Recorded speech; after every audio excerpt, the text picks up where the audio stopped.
नमस्कार दोस्तों, एक बार स्वागत है आप सभी का फिर से एबीसी एग्रो क्लासेस के ऑनलाइन प्लेटफॉर्म पर।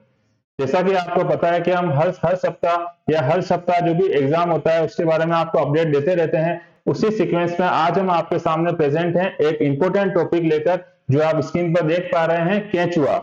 अब केंचुआ क्यों इंपॉर्टेंट है? जो एग्रीकल्चर के स्टूडेंट्स हैं उन सबको पता है कि केंचुए का एग्रीकल्चर में क्या इंपॉर्टेंस होता है। फिर भी अगर आप बात करें एग्जाम पॉइंट ऑफ व्यू से, तो आपने देखा होगा जेट का एग्जाम हो, चाहे सीयूटी का एग्जाम हो या आईसीआर का एग्जाम हो, उन सब के अंदर इस टॉपिक से एक या दो क्वेश्चन तो इंपोर्टेंट बनते ही बनते हैं। अगर हम बात करें 12th स्टूडेंट्स की या 11th स्टूडेंट्स की, तो 12th स्टूडेंट्स की क्लास में अंदर तो अलग से एक टॉपिक दे रखा है केंचुए का, तो ये तो इंपॉर्टेंट टॉपिक आपके लिए है ही है। तो आशा करता हूं कि आपको आज का टॉपिक समझ में आएगा और बहुत इजीली आप इसको इंटरेस्ट से पढ़ेंगे। चलिए हम स्टार्ट करते हैं आज के टॉपिक पर, जिसका नाम है केंचुआ। तो मित्रों, केंचुए का सबसे पहले अगर हम बात करना चाहें तो केंचुए को आप लोग जानते हो किसान का मित्र। इसे किसान का मित्र कहा जाता है। क्यों कहा जाता है वो आप बहुत अच्छे से जानते हो। जैसे जैसे टॉपिक आगे बढ़ेगा वैसे वैसे आपको पूरा क्लियर हो जाएगा। आज की डेट में गवर्नमेंट का जो सारा अपडेट है या सारा जो लोड है, सारा जो फोकस है, वो सब जैविक खेती के ऊपर है, कार्बनिक खेती के ऊपर है। और कार्बनिक खेती के अंदर आप जानते हो केंचुए का एक बहुत महत्वपूर्ण रोल है। चलिए मित्रों, इस टॉपिक को स्टार्ट करते हैं। केंचुआ। सबसे पहले जब हम केंचुए की बात करते हैं तो आप जानते हैं जिस तरह से सारे फसलों के वैज्ञानिक नाम होते हैं जिनको हम बोलते हैं वानस्पतिक नाम, उसी तरह से केंचुए का भी जंतु वैज्ञानिक नाम है। हम उसकी बात करते हैं। अगर आपसे सबसे पहला क्वेश्चन पूछें कि केंचुए का संघ क्या होगा, तो आपको पता है इसका संघ क्या होगा मित्रों? एनेलिडा संघ होगा इसका। दूसरा, जब मैंने आपको बताया कि इसका जंतु वैज्ञानिक नाम होता है, तो जंतु वैज्ञानिक नाम के अंदर हम दो चीजों को पढ़ते हैं। पहला नाम होता है मित्रों वंश, दूसरा नाम होता है मित्रों जाति। तो वंश और जाति के आधार पर ही इसका नामकरण दिया गया है। इस पद्धति को क्या कहा जाता है? इस पद्धति को बोलते हैं, आप सबको पता है, द्विनाम द्विनाम पद्धति। और द्विनाम पद्धति मित्रों किस वैज्ञानिक ने दी थी? ये भी बहुत इंपॉर्टेंट क्वेश्चन बनता है। वो आप जानते हैं, उसे कहा जाता है लिनियस। ये सारे जो नाम है वंश वाले, जाति वाले, जिसको जैसे हम गेहूं को बोलते हैं टिटिकम एस्टिवम, तो टिटिकम उसका वंश हो जाता है, एस्टिवम उसकी जाति हो जाती है। उसी तरह से केंचुए का जो नाम है वो लिखा हुआ है, आप जानते हैं केंचुए का जो वंश है वो कहलाता है मित्रों फेरेटुमा, और केंचुए की जाति कहलाती है मित्रों पोस्टुमा। तो पूरे केंचुए का जो जंतु वैज्ञानिक नाम हुआ वो क्या हुआ? फेरेटिमा पोस्टुमा। ये इसका जंतु वैज्ञानिक नाम है। और ये किस संघ के अंदर आता है? तो आपके सामने लिखा हुआ है, इसका संघ कौन सा होता है मित्रों? एनेलिडा। अब देखिए एक इंपॉर्टेंट क्वेश्चन आता है, इस केंचुए को सबसे पहले प्रोफेसर के एन केंचुए का सर्वप्रथम जो अध्ययन किया गया था वो किस प्रोफेसर के ने स्टार्ट किया था? उनका नाम है प्रोफेसर के एन बेहल। तो अगर आपसे ऐसा क्वेश्चन पूछें कि केंचुए का अध्ययन का श्रेय किसे जाता है, तो मित्रों आपका आंसर हो जाएगा प्रोफेसर के एन बेहल। तो केंचुआ फेरेटिमा पोस्टुमा, इसके संघ का नाम है एनेलिडा, और इसके सर्वप्रथम जो अध्ययन स्टार्ट किया था वो किया था ए के एन बेहल जी ने। आगे चलते हैं। जब हम केंचुए का अध्ययन करते हैं तो केंचुए का अध्ययन दो मुख्य बिंदुओं को ध्यान में रख के किया जाता है कि केंचुए की बाह्य संरचना कैसी है और केंचुए की आंतरिक संरचना कैसी है। तो बाह्य संरचना का मतलब सामने से केंचुआ कैसे दिखता है, हम उसी बेसिस पे अगर हम बात करें तो देखिएगा मित्रों, केंचुए की जो सममिति होती है, सममिति का मतलब होता है उसकी ज्योमेट्री कैसी है। तो केंचुआ हमेशा द्विपार्श्व सममित होता है। द्विपार्श्व सममित का मतलब होता है अगर आप केंचुए को बीच में से बिल्कुल बीच में से काटते हो तो उसके जो दो भाग होते हैं वो दोनों भाग एक दूसरे के बिल्कुल बराबर होते हैं। इसे ही कहा जाता है द्विपार्श्व सममित। ये बात समझ में आई मित्रों आपको? तो केंचुए की सममिति कैसी होगी? द्विपार्श्व सममित होगी। दूसरा, अगर आपने केंचुए का शरीर देखा हो तो केंचुआ किस तरह का होता है? बेलनाकार होता है। केंचुए का शरीर कैसा होता है? बेलनाकार होता है, द्विपार्श्व सममित होता है। और जो वयस्क केंचुआ होता है अगर आपको उसकी लंबाई पूछे कि केंचुए की टोटल लेंथ कितनी होगी, तो उसका जो आंसर होगा वो होगा 150 मिलीमीटर तो वो लंबा होता है और 20 से 35 मिलीमीटर वो चौड़ा होता है। तो आपको अगर ऐसा क्वेश्चन पूछे कि केंचुए की लंबाई क्या होती है, तो केंचुए की लंबाई होती है 150 मिलीमीटर के आसपास और उसकी जो चौड़ाई होती है वो होती है मित्रों 20 से 33 मिलीमीटर। यहां तक बात समझ में आ गई आपको? आगे चलते हैं, आगे देखिएगा आप। जो आपने बताया अभी कि केंचुए की जो लंबाई होती है, तो आप याद रखिएगा केंचुए का शरीर जो होता है वो अलग अलग खंडों में विभाजित होता है। एक खंड, दो खंड, तीन खंड, इस तरह से टोटल खंड कितने हैं मित्रों? उसका शरीर जो होता है 100 से 120 खंडों के अंदर विभाजित होता है। इस तरह से उसका पूरा शरीर क्या होता है? अलग अलग खंडों में बटा हुआ होता है। हम ऐसा बोल सकते हैं कि 120 अलग अलग खंड मिलके एक पूरा केंचुए का शरीर बन जाता है, क्योंकि केंचुए का शरीर कैसा होता है? अलग अलग खंडों में विभक्त होता है, बटा हुआ होता है। तो कुल खंड उसके कितने हो गए? 100 से 120 टोटल खंड हो जाते हैं। अब देखिएगा, अगर आपसे पूछें कि केंचुए का जो पहला खंड है उसे क्या कहा जाता है, तो पहले खंड को मित्रों, बहुत इंपॉर्टेंट क्वेश्चन है, पहले खंड को कहा जाता है पेरिस्टोमियम। पेरिस्टोमियम केंचुए के पहले खंड को कहा जाता है। बिल्कुल सही आप सोच रहे हैं कि सिर कहां गया? केंचुए में सिर का अभाव होता है, तो सिर की जगह जो पहला खंड है उसे क्या कहा जाएगा? पेरिस्टोमियम। अब देखिएगा, पेरिस्टोमियम तो आप समझ गए, लेकिन एक याद रखिएगा, इस पेरिस्टोमियम के जस्ट ऊपर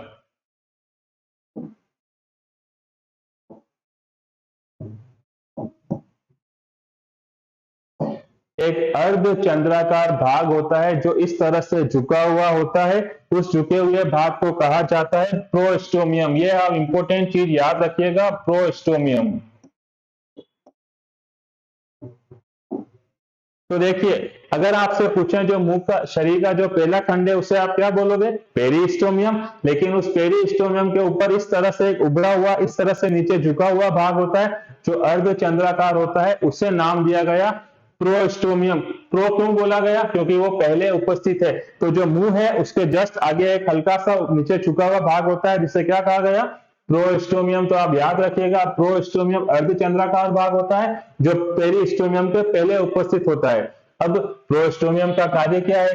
तो मित्रों, प्रोस्टोमियम का कार्य ये होता है कि जब केंचुआ जमीन में अपना घर बनाने जाता है तो उसको खोदने के लिए एक भाग की आवश्यकता होती है, वो भाग होता है प्रोस्टोमियम। तो प्रोस्टोमियम का अगर कभी काम पूछ ले आपसे कि प्रोस्टोमियम का कार्य क्या होता है, तो मित्रों उसका कार्य होता है बिल खोदने में सहायता करना।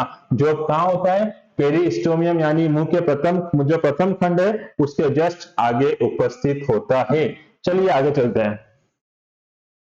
तो जिस तरह से आपने बताया कि पहले खंड को बोलते हैं पेरिस्टोमियम, उसके आगे उभरा हुआ भाग होता है नीचे की तरफ, उसे बोलता है प्रोस्टोमियम। अब देखिए, जो केंचुए का पूरा शरीर है जो अलग अलग खंडों में विभाजित होता है, उसमें से केवल 3 खंड ऐसे हैं जो आपस में जुड़ जाते हैं। वो 3 खंड कौन कौन से हैं मित्रों? वो 3 खंड हैं 14, 15 और 16। ये तीनों खंड आपस में जुड़ जाते हैं और एक संयुक्त भाग बनाते हैं। उस संयुक्त भाग को इंपोर्टेंट नाम बोलते हैं क्लाइटेलम कहा जाता है। उस इंपोर्टेंट भाग को क्या कहा जाता है मित्रों? क्लाइटेलम। तो क्वेश्चन ये बनता है ऑब्जेक्टिव के अंदर कि केंचुए में क्लाइटेलम किस किस खंड को कहा जाता है, तो उसका आंसर आपको पता लग गया, 14, 15 और 16। इन तीनों खंडों को मिला के क्या कहा जाता है? क्लाइटेलम। अब देखिएगा, ये जो क्लाइटेलम आपने बनाया, इस क्लाइटेलम का काम क्या है? दूसरा क्वेश्चन ये बनता है कि जो क्लाइटेलम है वहां पे काम क्या होता है या उसका कार्य क्या है? तो बहुत इंपॉर्टेंट एक शब्द याद रखना है आपको, वो शब्द है क्लाइटेलम। में कोकून का निर्माण होता है। जब उसमें जनन हो जाता है, उसके बाद में नई जनरेशन जब उत्पन्न होती है, उसके लिए सर्वप्रथम शुरुआत कहां से हुई? कोकून से होती है। उस कोकून का निर्माण कहां पे हुआ मित्रों? क्लाइटेलम में। तो क्लाइटेलम पे 2 ही प्रश्न बने, कौन से खंड में होता है? 14, 15, 16। और काम क्या होता है? कोकून का निर्माण करना। ठीक है, आगे देखते हैं। अब देखिए, जब हम इसके संरचना की बात कर रहे हैं, बाह्यतम संरचना की बात कर रहे हैं, तो उसमें जब आगे चलते हैं क्लाइटेलम के जस्ट आगे आप देखते हो तो जो 14वां खंड होता है, उस 14वें खंड में कौन सा छिद्र होता है? मादा जनन छिद्र उपस्थित होता है। क्लाइटेलम जो 14वां खंड है उसी के ऊपर कौन सा छिद्र उपस्थित होता है? मादा जनन छिद्र, जो कहलाता है 14वें खंड में। अब देखिएगा उसके आगे नर जनन छिद्र। नर जनन छिद्र एक पेयर में होते हैं, एक जोड़ी में होते हैं, मतलब दो नर जनन छिद्र होते हैं। मादा जनन तंत्र आपने एक बताया 14वें खंड में होता है, नर जनन तंत्र एक जोड़ी होता है, मतलब दो होते हैं। अब वो दो कहां कहां होते हैं? वो होते हैं 18वें खंड के पहले व बाद में, तो हम इसको ऐसा बोल सकते हैं 17वें और 19वें, जो पार्श्विक भाग होता है वहां पर 17वें में और 19वें में नर जनन छिद्र उपस्थित होता है। तो एक जोड़ी हो गई, दो नर जनन छिद्र और एक मादा जनन छिद्र जो 14वें में होता है, और नर वाले दो होते हैं वो 17वें में और 19वें में होते हैं। अब देखिएगा अगर आपको ऐसा बोले कि केंचुए में जो गमन होता है वो गमन किस तरीके से होता है, तो देखिएगा जो पहला खंड था मुख, जिसे आप बोलते हो पेरिस्टोमियम, और जो अंतिम खंड है उसका जिसे हम बोलते हैं गुदा, और बीच का जो अभी मैंने आपको 3 खंड बताया था जो संयुक्त होकर एक संरचना बना लेते हैं उसे कहा जाता है क्लाइटेलम। 14, 15 और 16 पहले को, लास्ट को और क्लाइटेलम को छोड़कर पूरे बॉडी के शरीर पर, पूरे शरीर पर गमन के लिए एक संरचना पाई जाती है। वो संरचना एस आकार की होती है। एस आकार की एक संरचना होती है जो पूरे शरीर पर होती है, पहले को, लास्ट को और क्लाइटेलम को छोड़कर। और उनका काम क्या होता है मित्रों? उनका काम होता है गमन।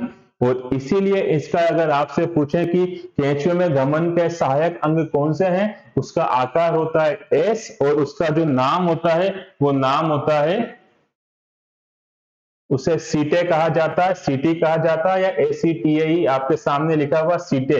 अगर आपको ध्यान हो तो आप ये याद रखिएगा केंचुए में जब भी गमन होता है वो गमन के लिए जो सहायक अंग है, जो मेन मुख्य अंग है वो कौन है? सीटी है, जो एक किस आकार की होती है मित्रों?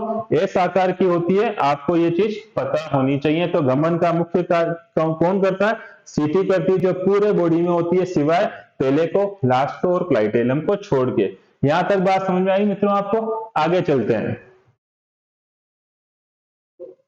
ये तो हुई बाह्यतम संरचना की बात। अब अगर आपसे पूछें आंतरिक संरचना, आंतरिक संरचना के अंदर जो सिस्टम होते हैं उसमें 3-4 सिस्टम मेन है, हम उनकी वन बाय वन बात करेंगे। सबसे पहले सिस्टम आपके सामने लिखा हुआ है श्वसन तंत्र, सांस। केंचुआ सांस कैसे लेता है? तो देखिएगा केंचुए के अंदर प्रॉपर श्वसन तंत्र अनुपस्थित होता है, उसमें पूरा सिस्टम डेवलप नहीं होता है सांस लेने का। तो वो सांस कहां से लेगा? तो वो सांस लेता है नम सतह से। आपने देखा होगा केंचुआ हमेशा नम मिट्टी में रहता है, जहां मिट्टी हल्की सी गीली होती है, जो नम सतह होती है वहां से वो ऑक्सीजन को लेता है। इस तरह से उसका श्वसन तंत्र कंप्लीट होता है। तो श्वसन तंत्र कैसा होता है मित्रों? अनुपस्थित होता है। तो वो सांस कहां से लेता है? नम सतह से लेता है। अब देखिएगा हीमोग्लोबिन, जो हम जानते हैं हर ब्लड के अंदर हीमोग्लोबिन होता है, वो हीमोग्लोबिन इसके अंदर कौन सी अवस्था में उपस्थित होता है? घुलनशील अवस्था में उपस्थित होता है। ये आपको याद रखना है। अब देखिएगा ये तो था श्वसन तंत्र। नेक्स्ट हम बात करते हैं परिसंचरण तंत्र, जिसे हम बोलते हैं सर्कुलेटरी सिस्टम। ये दो तरह का होता है, एक खुले प्रकार का होता है, एक बंद प्रकार का होता है। केंचुए में जो श्वसन तंत्र है वो कौन सा है? बंद प्रकार का होता है। बंद का मतलब क्या हुआ? बंद का मतलब हुआ जो ब्लड है, जो ब्लड का सर्कुलेशन है, जो रुधिर का प्रवाह है, वो खुले में नहीं होता। वो कैसे होता है? बंद नलिकाओं में होता है। तो आपके सामने लिखा हुआ है रुधिर का जो प्रवाह होता है वो किस तरह से होता है? नलिकाओं के अंदर होता है। और नलिकाओं के अंदर जो होता है उसको बोलते हैं बंद प्रकार का परिसंचरण तंत्र। अब देखिएगा जो लाल रक्त कणिकाएं होती हैं जो सबके अंदर होती है, जैसे अपने अंदर आरबीसी होती है, डब्ल्यूबीसी होती है, प्लेटलेट्स होती हैं, तो केंचुए के अंदर आरबीसी, लाल रुधिर कणिकाएं कैसी होती है मित्रों? अनुपस्थित होती है। तो ऑब्जेक्टिव में क्वेश्चन बनता है कि केंचुए के अंदर आरबीसी कैसी होती है? तो आपका आंसर होगा अनुपस्थित होती है। अब देखिएगा जब हम बात करते हैं परिसंचरण तंत्र की तो उसका सबसे महत्वपूर्ण भाग होता है हार्ट, हृदय। हृदय केंचुए में कितने होते हैं? 4 जोड़ी हृदय होते हैं। 4 जोड़ी हृदय होते हैं जो कौन कौन से खंड में होंगे मित्रों? तो आपको 4 नाम याद रखने हैं, 4 खंडों के नाम याद रखने हैं, 7वां, 9वां, 12वां और 13वां। इस तरह से आपको ये 4 खंड पता होने चाहिए, 7वां, 9वां, 12वां और 13वां। इस तरह से परिसंचरण तंत्र के अंदर 4 जोड़ी हृदय पाए जाते हैं केंचुए के अंदर। आगे देखिएगा, उत्सर्जन तंत्र पे एक बहुत इंपॉर्टेंट क्वेश्चन बनता है। वो सबसे पहला क्वेश्चन बनता है, केंचुए में उत्सर्जन किसके द्वारा होता है? तो आंसर आपके सामने लिखा हुआ है, केंचुए में उत्सर्जन होता है नेफ्रीडिया के द्वारा। नेफ्रीडिया छोटी छोटी नलिकाओं का एक जाल होता है जो केंचुए का मुख्य उत्सर्जी अंग होता है। इसके अंदर अगर आपसे पूछें कि ये जो नेफ्रीडिया है वो कहाँ कहाँ उपस्थित होते हैं, तो आपके सामने लिखा हुआ है, पहले 3 खंड को छोड़कर पूरे शरीर में नेफ्रीडिया उपस्थित होते हैं और वहीं से केंचुए का क्या होता है? उत्सर्जन होता है। अब देखिए, ये मैंने बताया आपको अभी नेफ्रीडिया होते क्या है। तो नेफ्रीडिया छोटी छोटी नलिकाओं का समूह होता है जो उत्सर्जन का काम करता है। ये 2 तरह के होते हैं, बहिनेफ्रीडिया और एक होता है अंतरनेफ्रीडिया। बही नाम से पता लगता है कि बाहर, तो बहिनेफ्रीडिया का मुख्य काम होता है उत्सर्जी पदार्थ को शरीर से बाहर छोड़ देना, शरीर से बाहर।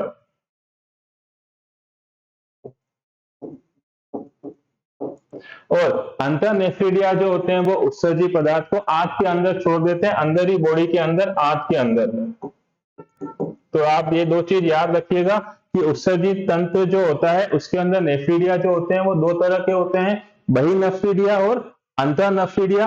बहिनेफ्रीडिया अपने उत्सर्जी पदार्थ को शरीर से बाहर छोड़ देते हैं, अंतरनेफ्रीडिया अपने उत्सर्जी पदार्थ जो भी होते हैं उसको आहार नाल के अंदर एक आंत होती है उसके अंदर छोड़ देते हैं। तो इस तरह से नेफ्रीडिया 2 तरह के होते हैं, बहिनेफ्रीडिया और अंतरनेफ्रीडिया। ये होता है उत्सर्जी तंत्र जिसमें मेन पार्ट कौन सा होता है?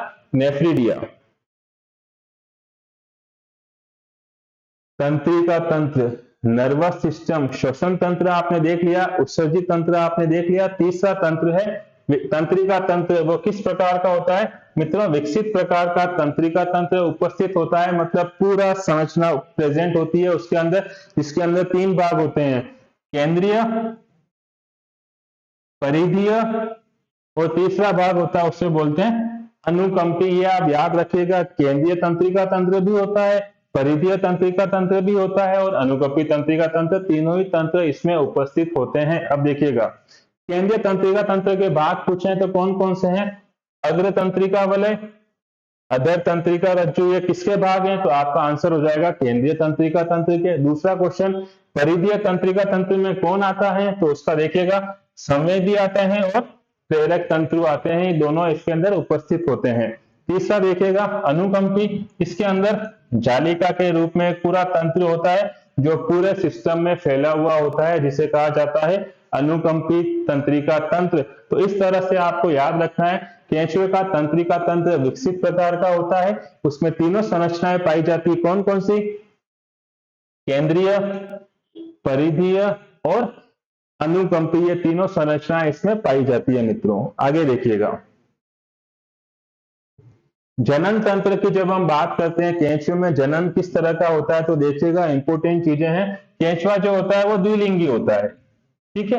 एक लिंगी अलग जंतु होते हैं, द्विलिंगी अलग जंतु होते हैं, ये आपको बताने की आवश्यकता नहीं है, ये आप जानते हैं। तो केंचुए का जनन तंत्र में बात करें, केंचुआ कैसा होता है, तो आप कैसा प्राणी है, तो आपका आंसर हो जाएगा द्विलिंगी, ठीक है। अब देखिएगा, इसके अंदर एक शब्द आता है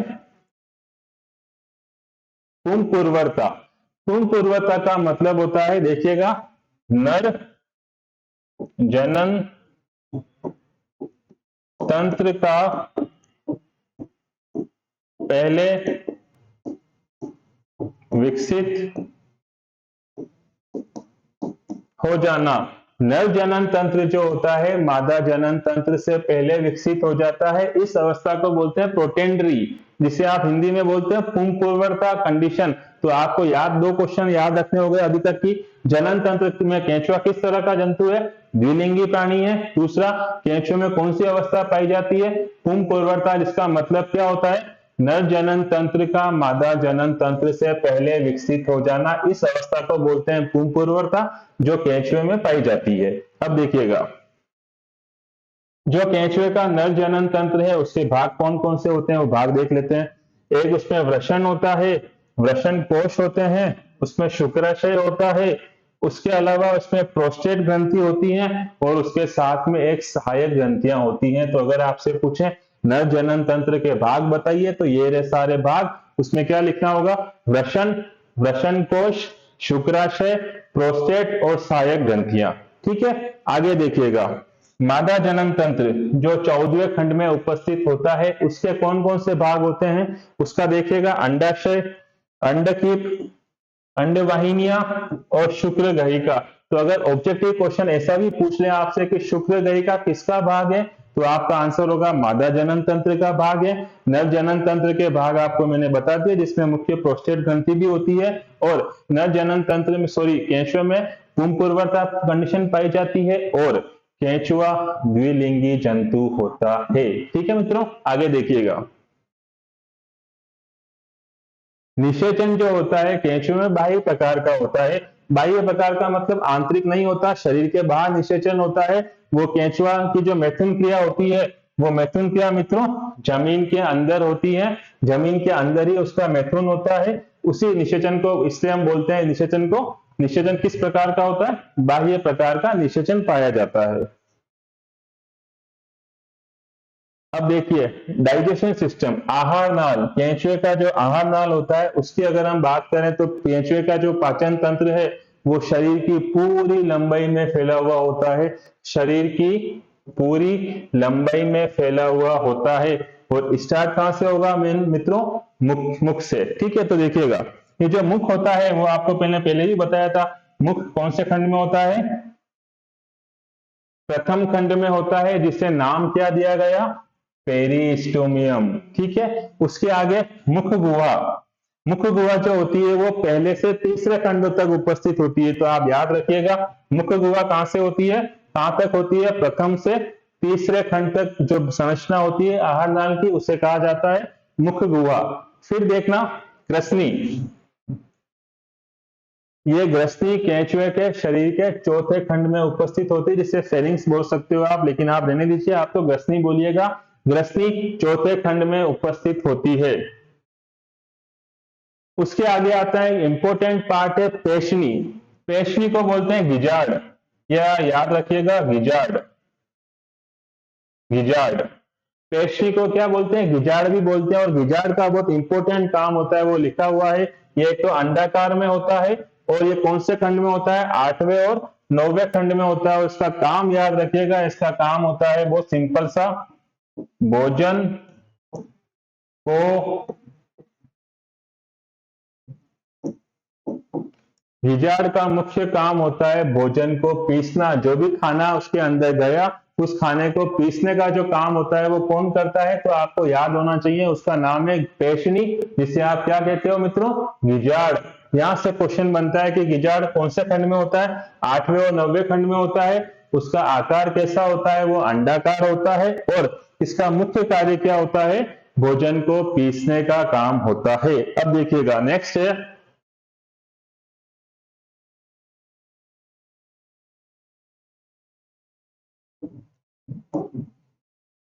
आमाशय।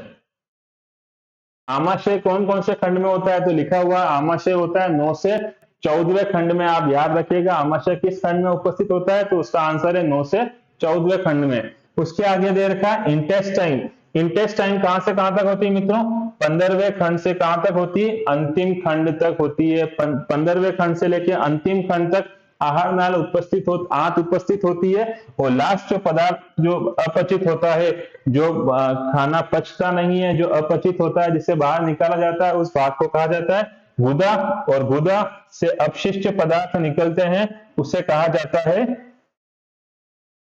Vermi casting. तो मित्रों आपको ये पता होना चाहिए कि आहार नाल जो होती है वो पूरे शरीर के अंदर फैली हुई होती है और इस तरह से लास्ट तक पहुंचते पहुंचते गुदा से जो अपशिष्ट पदार्थ होते हैं वो बाहर निकल जाते हैं। और वो किस रूप में निकलते हैं, तो आपको आंसर याद होगा, वर्मी कास्टिंग का मतलब हुआ केंचुए का अपशिष्ट पदार्थ क्या कहलाता है, तो आपका आंसर होगा वर्मी कास्टिंग। ठीक है, देखिएगा।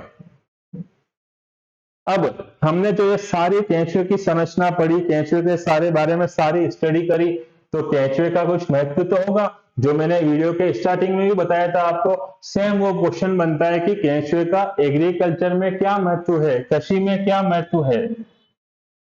सबसे पहला महत्व लिखा हुआ है भोजन के रूप में। अब ये भोजन के रूप में कैसे, ये भोजन के रूप में का मतलब होता है, सपोज मछली पकड़ने के लिए या किसी और इंसेक्ट को पकड़, किसी और जीव को पकड़ना है, तो ये केंचुआ क्या करता है, चारे के रूप में यूज होता है।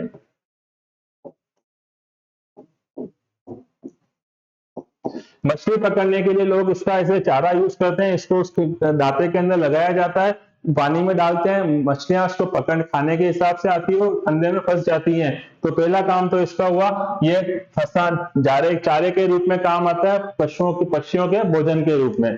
दूसरी बात दे रखें, ये जो हमने बात करी हुई है सारा जोड़ी अभी इसके ऊपर है, वर्मी कंपोस्ट। केंचुए की जो खाद बनती है उसे मित्रों क्या कहा जाता है, वर्मी कंपोस्ट। ये आप जानते हो, आज की डेट में सारा जो गवर्नमेंट का फोकस है वो इसी के ऊपर है। तो वर्मी कंपोस्ट ऐसी खाद होती है जो किसके द्वारा बनती है, केंचुए के द्वारा बनती है। तीसरा इंपॉर्टेंट काम होता है मृदा सुधारक।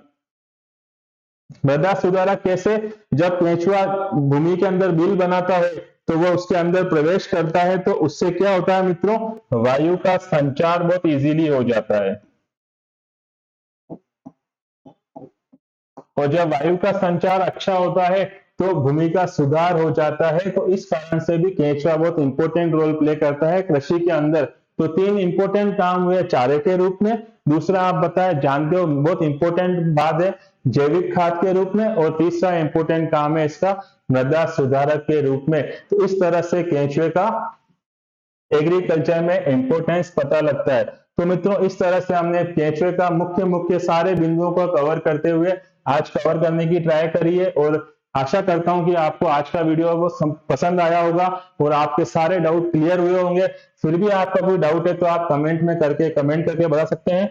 आगे के वीडियो के लिए इस चैनल को लाइक और सब्सक्राइब करिएगा, क्योंकि रेगुलर आपको 12th के, जेट के, सीयूटी के इंपॉर्टेंट टॉपिक्स के वीडियो इसी तरह से आपको मिलते रहेंगे। एबीसी एग्रो क्लासेस के ऑनलाइन प्लेटफॉर्म पर आपका फिर से स्वागत है। बहुत बहुत धन्यवाद।